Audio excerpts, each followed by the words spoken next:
taking all of the minifigures that Lego put out for Guardians of the Galaxy 3, plus the Jaka Gamora. Basically have the full cast here, but you know, this wasn't their only look throughout the movie. There were a couple other scenes where they were all in similar outfits. So it was very great when Mr. J put out this set here with all of them in their colorful spacesuits. Very excited to take a look at these today. All of the characters are in one plastic container here with a nice card on the back.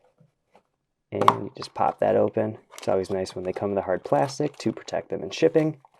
On the other side of the card, you can see right there that it has a much more cool and colorful render with all the different characters and their designs that are going to match their figures. It's a collaboration with Mr. J and Earthly Brick. So cool to see that. And these are just going to be great renditions of the 5 characters in their 2001 Space Odyssey inspired spacesuits. Lots of great colors there. And you also get a nice bonus with the carrot guy that Gamora wants to kill from inside of the station. So we'll go through and individually look at all of these, and let's jump on into it. Realistically, these figures are all going to pretty much be the same, but let's just start with Peter here in the yellow spacesuit. On the arm features the comms links, which had a very funny scene in the movie. Their arm is just going to be the striping that is going to be pretty consistent throughout the suit. It's on the legs, it's on the top of the torso. Moving the arm, you can even see it continues onto the side of the torso and on the side of the legs. So good wrap around there. You can see it going pretty much seamlessly throughout the front, side, and back. All the little striping and buckle designs on the harness for the, I believe, breathing system on the back more than likely is good. It's a bit too bad I don't see a very metallic print at all on the torso, so it might not be the most accurate look. I feel like some of those should be metal parts. It's kind of cool on the legs. There are some more of those little circles, whatever parts of those are supposed to be. Don't think these are going to have anything on the inside of the leg. It looks like nope. But on the outside of the legs, I do think the spacesuit shoe printing, and like I already kind of mentioned, just the striping going all the way around looks great. Helmet is a slightly lighter yellow in this case. On the camera it looks like it might be pretty similar, but in person I can definitely tell it is lighter, more opaque. But the silver on the helmet looks great, and I wish that the silver continued onto the torso. Unless I'm just wrong, and it's not supposed to be like that in the movie-worn suits. It's kind of cool. There's that clear plastic for the sort of visor helmet part. And just like the Lego magnifying glass, it actually sort of magnifies the face print. The side showing right now is a much more sad look, like he's crying about Gamora not liking him anymore. And the back is going to be a goofy, winking face. So for this scene in the movie, not going to be useful, but could probably be used elsewhere. And here is what that face is going to look like with the helmet on. I am noticing, though, with the helmet off, the faces do seem a bit high, probably to accommodate for actually being able to be seen through the mask. And just tossing a hairpiece on quick just to see if that throws off the look at all. And you know what? Still looks pretty good. I do like these side burn printings here where he just has the weirdest facial hair, honestly. So matches to the character and is a pretty good likeness. I feel like Chris Pratt could definitely be making a face like this at some point throughout the movies. This one out of the way, let's jump on to the next one, which since we just talked about her, why not do Gamora, featuring another goofy face where she is, again, winking as well. And as I kind of mentioned, they are all going to be basically the same figure where all the striping is going to be the same. It's going to have the same comms bit on the other arm and just the nice striping go all the way around. I guess the one difference would be that it does have like a darker blue instead of the darker yellow for the stripes. And I noticed it when I picked this one up, the boot printing has a bit of metallic shine to it, but that is about it on the figure. These circles just don't shine that much on the back. This helmet is a little bit tighter than Peter's. Green is going to be the exact same as all the other Lego Gamora figures. So obviously Gamora never made a face like this in any of the movies, but you could switch between either the Jaka faces or any of the Lego ones. And here's what that headpiece looks like with a Gamora hairpiece on. Doesn't look awful, but also isn't going to be accurate to any version of the character from the movies. So that's another suit down. Great detailing throughout. No printing errors at all. So great to see that. Good consistency on this set so far. Let's go on to the third one. But before we move on, I just want to say that the metallic printing for her makeup or her facial details is just really great. And this one is going to be Mantis. I'll say that the facial expression on this one is probably my least favorite, where it is the most off Canny Valley. Suit detailing is going to be great again. Dark orange instead of the blue and yellow for the stripes. Black is going to be consistent. Same sort of arm piece there. And I just think the small details on that are really great. The colors are able to be distinguished between. So it's not like they're blending together, which is good to see. Might be a bit harder to see on camera than in person, but that detail works. And not much to say about this one than the other ones. I think the orange is a little bit lighter again, and there's some splotches on the top of it where it just looks like it's dark. So it must be some ink rubbed off at some point. See how hard it is to get the helmet off of this one.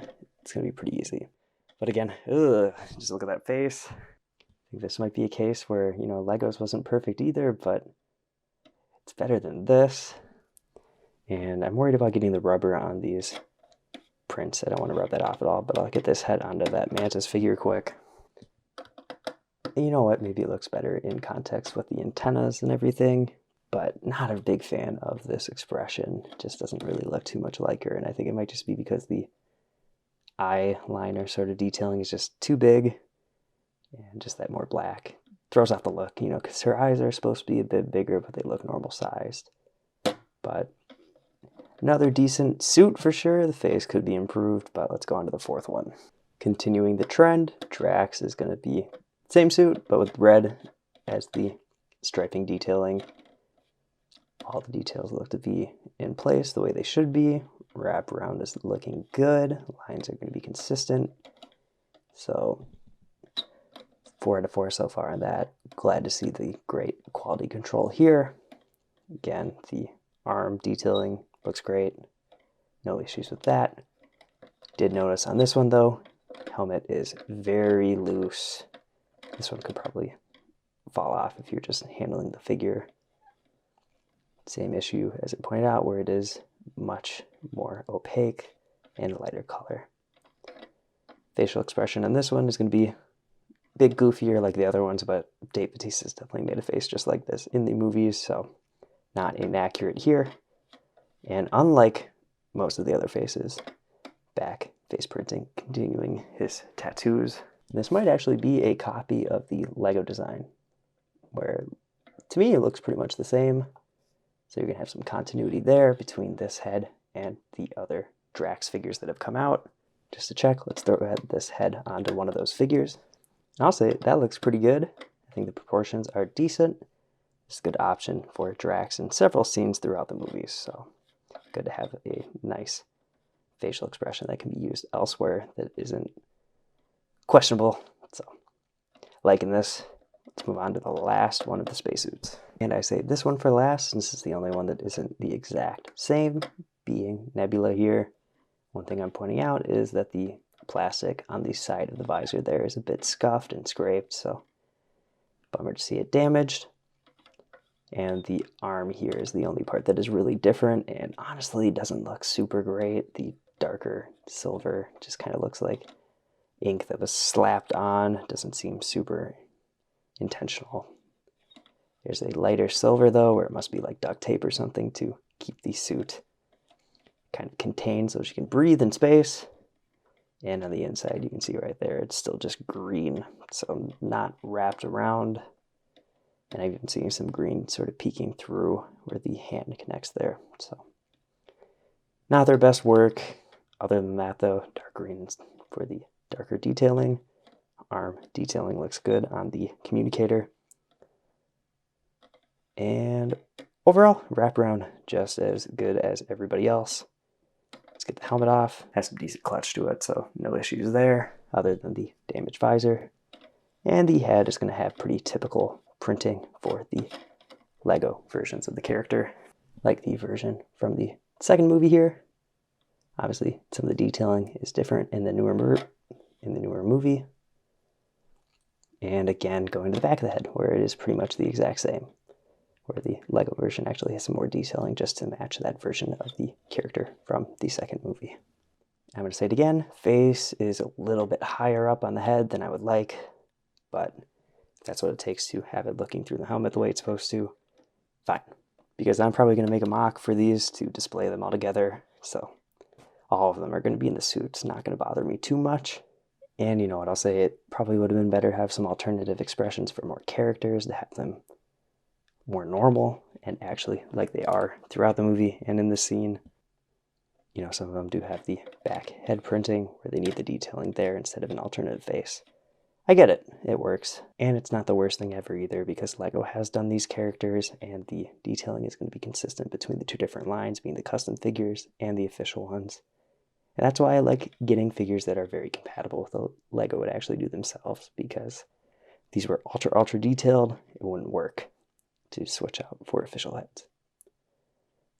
These aren't all though, there is one more piece like I pointed out earlier, and the final head here is going to be just a nice little extra, being the carrot guy that Gamora wants to kill in the space station. And the detailing on this is going to be very good and very accurate to the movie. Nothing on the back, which is fine, but the expression, that is just burned into my memory from seeing the movie 3 times in theaters. This is great, it's perfect, and I'll have to figure out a more permanent torso-leg combo to be more accurate to the movie, but this works for now for the video. Love this as just an extra, and I think it's always fun when custom companies throw in just another part to add to your collection in some way. Obviously, you do need to fig barf a bit, but that's the best part about Lego, it's just doing things yourself. Now that we're all past the figures, let's go ahead to the comparisons and the final verdict. Since this is a 5 minifigure review, not able to fit a whole bunch of other custom figures on here, but fit all of the custom Guardians figures I have at the moment, so nice to see these all together. And I'm glad I waited to get these versions of the spacesuits. There was somebody that released a UV version, which I was very tempted to get, but getting a nice pad printed set like this is really awesome. It's nice. For the most part, it probably was pretty cheap to make since everybody uses the same design all the way through, other than Nebula having the different arm. And while I kind of already pointed it out, the heads are going to be a little bit useless outside of the helmets since they are printed a bit higher up to show through the visor. So something to keep in mind if you ever want to pick these up down the road. For Gamora's face, it's a little bit weird that they chose that. I already showed it off. You can switch it out for any Gamora head you want to, and for the most part it's going to work just fine. So not a super huge issue since Lego has done so many expressions themselves. And I just love the detailing on the print. It works very well. The molded helmets all look great too. Wish some of them were a little bit tighter or just consistently the same level of tightness. And I am interested to see how the visors hold up over time. Some of them kind of feel like they are a little bit popped out, not super secure. So that's something I'm going to have to look out for.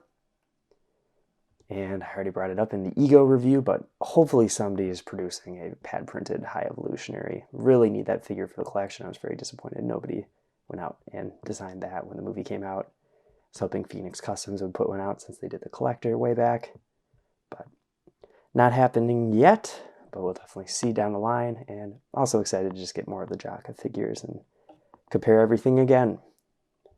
But let me know, what do you think of these figures? And if you want to see more custom Lego Marvel reviews or custom Lego videos overall, check out all the videos on my channel. I've been Brick Radiop, and I'll see you in the next video.